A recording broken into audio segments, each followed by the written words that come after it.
రిఫరీను left హ్యాండ్తో deal చేస్తుంది. EAMCET exam రాయలేదటగా, తాగి పడిపోవాల్సి వచ్చింది.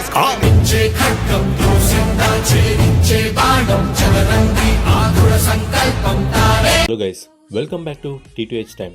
గైస్, ఈరోజు వీడియోలో మనము కే ర్యాంప్ మూవీకి సంబంధించి, డ్యూడ్ మూవీకి సంబంధించి, తామా మూవీకి సంబంధించి, కాంతారా మూవీకి సంబంధించి, సో ఫైనల్గా బాహుబలి ఎపిక్ సంబంధించిన అడ్వాన్స్ బుకింగ్ కలెక్షన్స్ ఎంతవరకు రావడం జరిగింది అనే విషయం గురించి మాట్లాడుకుందాం. సో డైలీ కలెక్షన్ వీడియోస్ కోసం మన ఛానల్ని ఫాలో అవుతూ ఉండండి.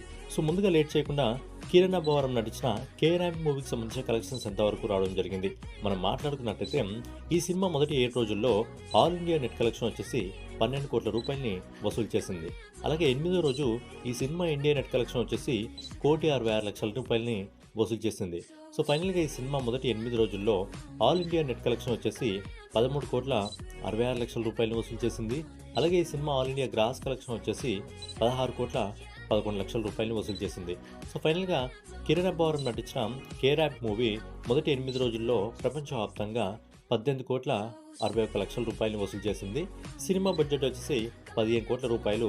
ఆ పరంగా చూసిన ట్రేడ్ రిపోర్ట్ ప్రకారం ఈ సినిమా దాదాపు 18 కోట్లకు పైగా వసూలు చేయడం జరిగింది. అలాగే ప్రొడ్యూసర్ రిపోర్ట్ ప్రకారం ఈ సినిమా 25 కోట్లకు పైగా వసూలు చేయడం జరిగింది.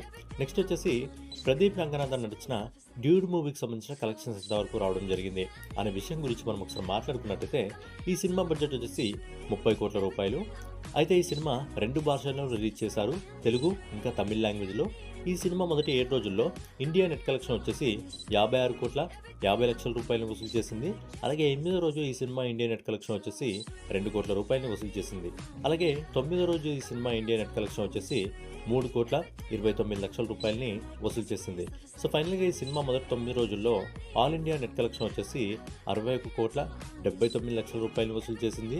అలాగే ఈ cinema all India gross collection వచ్చేసి 72,91,00,000 రూపాయలను వసూలు చేసింది.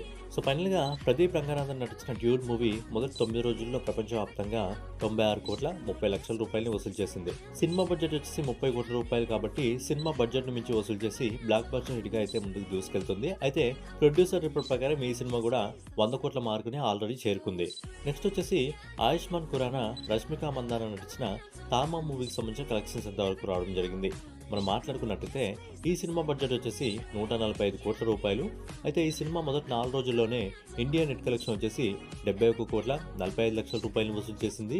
అలాగే 5వ రోజు ఈ సినిమా ఇండియా నెట్ కలెక్షన్ వచ్చేసి 16,82,00,000 రూపాయలను వసూలు చేసింది.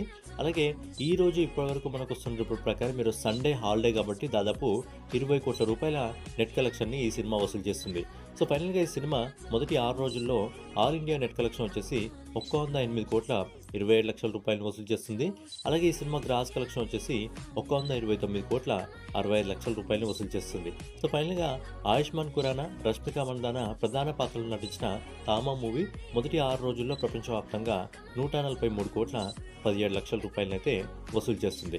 రిషబ్ శెట్టి నటించి ఆయనే దర్శకత్వం వహించిన కాంతారా చాప్టర్ 1 మూవీకి సంబంధించిన కలెక్షన్స్ ఎంతవరకు రావడం జరిగింది మనం ఒకసారి మాట్లాడుకున్నట్లయితే, ఈ సినిమా మొదటి 23 రోజుల్లో ఆల్ ఇండియా నెట్ కలెక్షన్ వచ్చేసి 584,58,00,000 రూపాయలను వసూలు చేసింది. అలాగే 24వ రోజు ఈ సినిమా ఇండియా నెట్ కలెక్షన్ వచ్చేసి 9,71,00,000 రూపాయలను వసూలు చేసింది. అలాగే ఈ రోజు ఇప్పటి వరకు మనకు వస్తున్న రిపోర్ట్ ప్రకారం ఈరోజు సండే హాలిడే కాబట్టి దాదాపు 12,50,00,000 రూపాయల నెట్ కలెక్షన్ని ఈ సినిమా వసూలు చేస్తుంది. సో ఫైనల్గా ఈ cinema all India net collection వచ్చేసి 606,79,00,000 రూపాయలను వసూలు చేస్తుంది. అలాగే ఈ cinema all India gross collection వచ్చేసి 726,63,00,000 రూపాయలను వసూలు చేస్తుంది. సో ఫైనల్గా రిషబ్ శెట్టి నటించి ఆయనే దర్శకత్వం వహించిన కాంతారా చాప్టర్ 1 సినిమా మొదటి 25 రోజుల్లో ప్రపంచవ్యాప్తంగా 848,77,00,000 రూపాయలను వసూలు చేస్తుంది. ఈ సినిమాకి ఇంకో 2-3 రోజుల టైం ఉంది. తర్వాత బాహుబలి ఎపిక్ రిలీజ్ అవుతుంది కాబట్టి ఈ సినిమాకి సంబంధించిన స్క్రీన్స్ అన్ని కూడా తీసేసే అవకాశం అయితే ఉంది. నెక్స్ట్ వచ్చేసి జక్కన్న దర్శకత్వంలో మన డైనోసార్ ప్రభాస్ అలాగే రానా దగ్గుపాటి ప్రధాన పాత్రలు నటించిన సినిమా బాహుబలి. సో ఆ బాహుబలి సినిమా ఏదైతే బాహుబలి 1 ఇంకా బాహుబలి 2ను ఈ రెండు కలిపి 10 సంవత్సరాలైన వేడుకగా ఈ సినిమాని తిరిగి రిలీజ్ చేయనున్నారు బాహుబలి ఎపిక్ పేరుతో. అయితే ఈ సినిమా అక్టోబర్ 31 తారీఖున థియేటర్లోకి అయితే రాబోతుంది. ఈ సినిమా పాన్ ఇండియా వైజ్గా రిలీజ్ కాబోతుంది. అలాగే ఓవర్సీస్ మార్కెట్లో కూడా ఈ సినిమా రిలీజ్ కాబోతుంది. సో ఈ సినిమా ఇప్పటివరకు మన ఇండియాలో బుకింగ్స్ అయితే ఓపెన్ కావడం జరిగింది కొన్ని ప్లేసెస్లో. సో ఇప్పటివరకు ఇండియా నుంచి ఈ సినిమా బుకింగ్స్ రూపంలోనే దాదాపుగా 2,40,00,000 93 లక్షల రూపాయలని వసూలు చేస్తుంది. అలాగే ఓవర్సీస్ మార్కెట్ నుంచి ఇప్పటివరకు దాదాపుగా 2,46 లక్షల రూపాయలని ఈ సినిమా వసూలు చేసింది. So Baahubali epic cinema overseas ఇంకా ఇండియా మార్కెట్ మొత్తం కలుపుకొని ఇప్పటివరకు దాదాపుగా 5,39 లక్షల రూపాయలు వసూలు చేసింది. మరి రిలీజ్లో వస్తున్న ఈ సినిమా ఏమైనా రికార్డులు బద్దలు కొడుతుందా లేదా అనేది చూడాలి. సో ఫైనల్గా ఇదనమాట ఈరోజు మీ ఫేవరెట్ హీరో సంబంధించిన మూవీస్ సంబంధించి కలెక్షన్ వీడియో. రేపటి వీడియోలో మళ్ళీ కలుసుకుందాం. ఛానల్ ఎవరైనా కొత్తగా చూస్తున్నట్టయితే డైలీ కలెక్షన్ వీడియోస్ కోసం మన ఈ ఛానల్ని ఫాలో అవుతూ ఉండండి. జై హింద్.